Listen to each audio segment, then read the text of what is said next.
Section 1. You will hear a woman making a hotel reservation over the phone. First, you have some time to look at questions 1 to 4.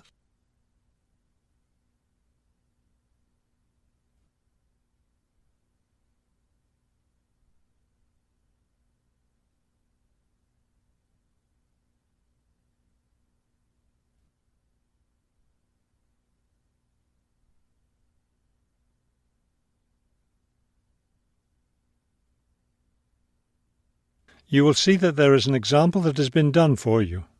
On this occasion only, the conversation relating to this will be played first. Good afternoon, Grandview Hotel.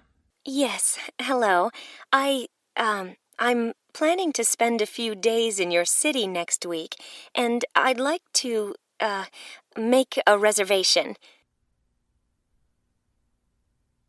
The man answers the phone. Grandview Hotel, so the word Grandview has been written at the top of the form. Now we shall begin. You should answer the questions as you listen, because you will not hear the recording a second time. Listen carefully and answer questions 1 to 4. Good afternoon, Grandview Hotel. Yes, hello.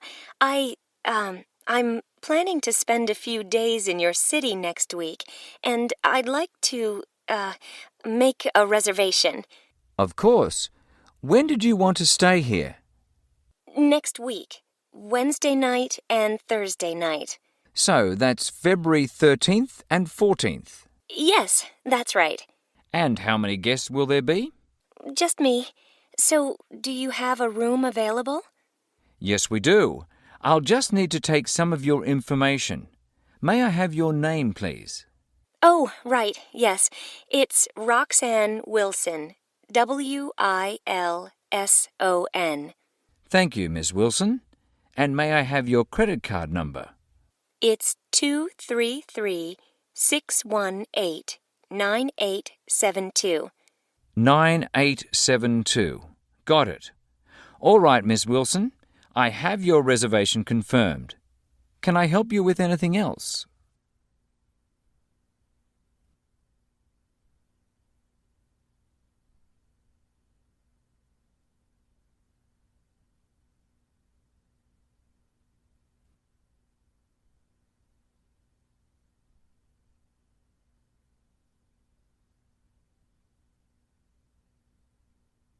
Now listen and answer questions 5 to 10.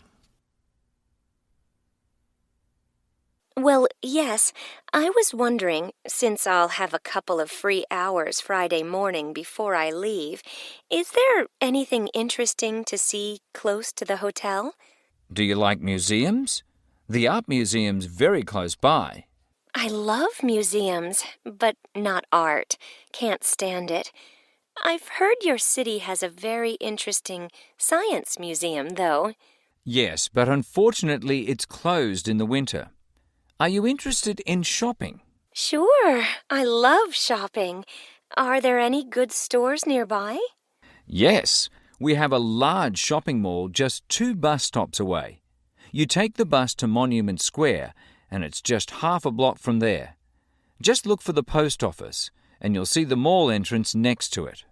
Fabulous. What about lunch? I hear your city has good restaurants. Yes, there's a nice restaurant very near. It's just across the street from the park. Sounds good. I can have lunch, then walk in the park afterwards. I have one more question. What's the best way to get to the hotel from the airport? Subway is the fastest, of course.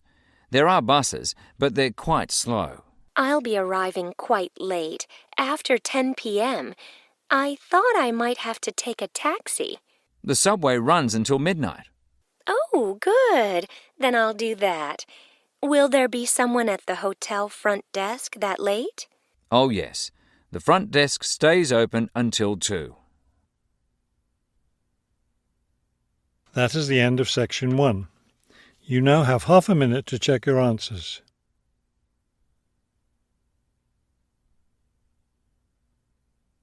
Section 2. You will hear a tour leader giving information about a bus tour. First, you have some time to look at questions 11 to 15.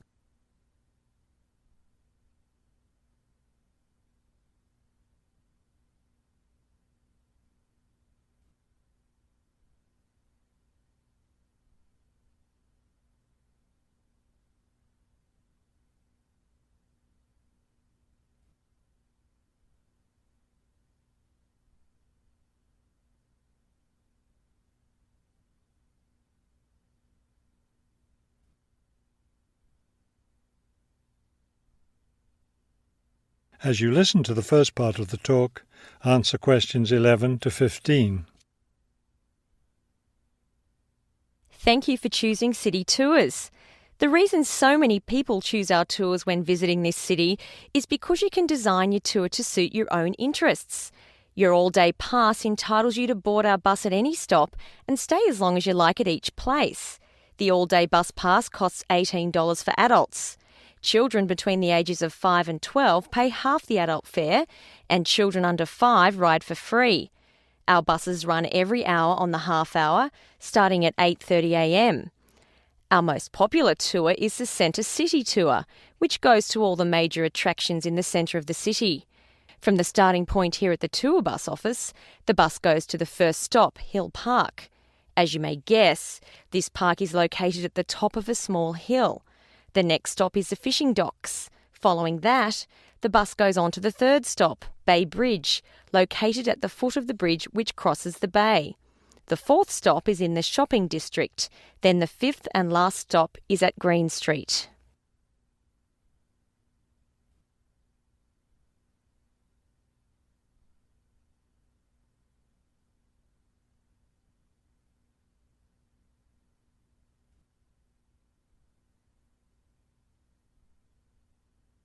Now listen and answer questions 16 to 20. There are many interesting things to do and see on the Centre City Tour. At the first stop, you can enjoy a spectacular view of the bay, the city, and especially of the fishing docks, which are located at the foot of the hill. At the second stop, you can walk around and look at the boats. Fresh fish from the bay is also for sale here, since this is the place where the fishermen bring in their catch. The next stop is where some of the city's finest seafood restaurants are located, so you might want to plan a lunch stop here. You can eat fresh fish here, prepared in the traditional local way. The fourth stop is, of course, where you can do your shopping. Don't miss the opportunity to purchase some of our city's famous handmade baskets. You'll want to take several home as souvenirs of your visit to our city. Finally, at the last stop on the tour, you can visit one of the oldest buildings in our city, the theatre. This building was built over 400 years ago and is still used today as a place to see plays, musicals and other performances, as well as our annual film festival. That is the end of section 2. You now have half a minute to check your answers.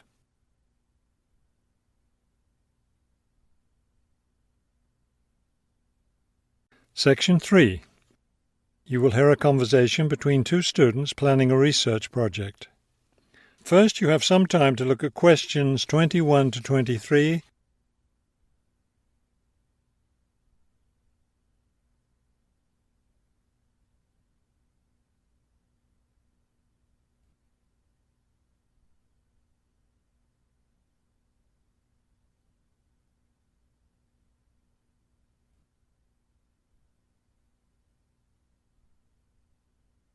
As you listen to the first part of the conversation, answer questions 21 to 23. We'd better start planning our research project because we don't have much time left before it's due. I know, only 3 more weeks. Is that all? I thought we had more time than that. Well, let's get to work then. Okay, so we agreed we're going to interview shoppers about their spending habits. Did we decide to conduct our interviews at the department store? We haven't decided anything definitely yet, but I think the shopping mall would be a better place. We'd get more of a variety of shoppers there. Yes, that's a good point. So let's do that. How many interviews did the professor say we had to complete? She said at least 30. That sounds like a lot, doesn't it? Yes, but if we divide it up between the two of us, that's just 15 each. That's not so bad.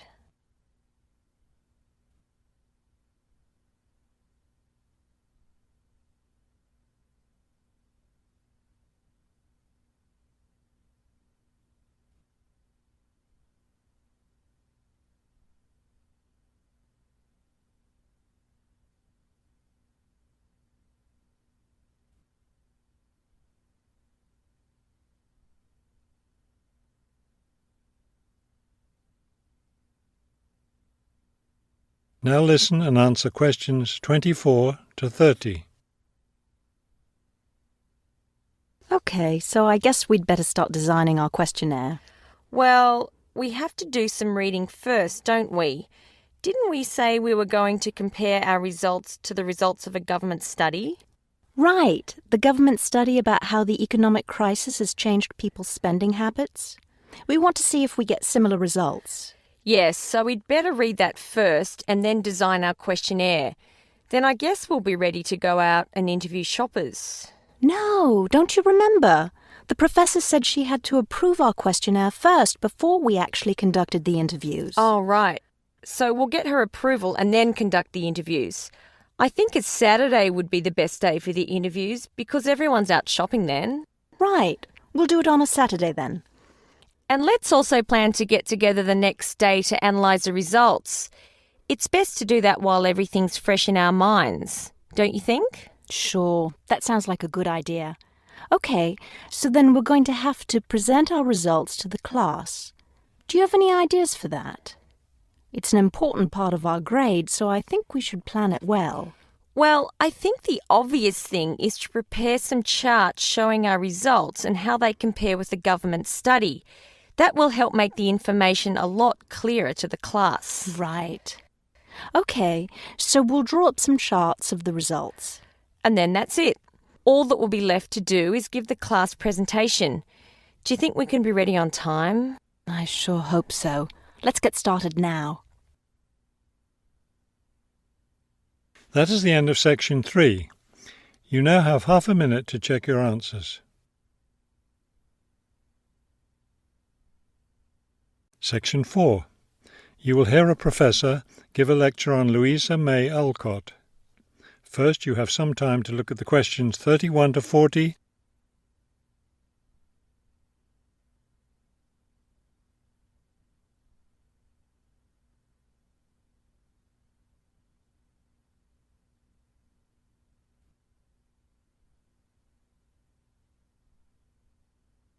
Now listen carefully and complete the timeline in questions 31 to 40.